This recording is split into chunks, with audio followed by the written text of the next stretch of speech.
Hello साथीहरु, नमस्ते छ सबैजनालाई है।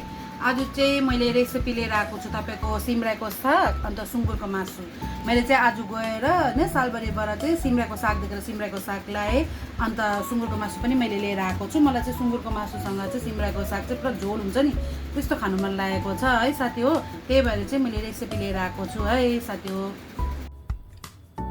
यहाँ चाहिँ मैले मसला रेडी गरेको छु। यसमा चाहिँ जिरा, धुलो खोर्सानी, हर्दी हैन, टमाटर, प्याज, अदुवा लसुनको पेस्ट छ। अनि अब यो हालिसकेर चाहिँ म फेरि मासुलाई भुट्छु। भुटेर चाहिँ फेरि सिमरायोको साग चाहिँ म बादमा हालेर चाहिँ झोल बनाउने छु है साथीहरु। अब यसको माथि चाहिँ हामी सिमरायोको साग हाल्दिन्छौँ। यसरी छन्नुपर्छ सिमरायोको साग।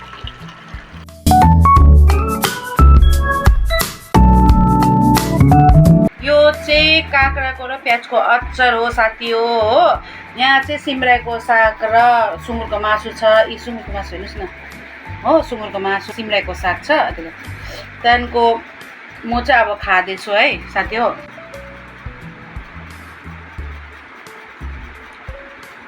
त्यो सिमरायोको सागसँग भात त मिठो हुन्छ हो, मिठो भएको छ, दामी।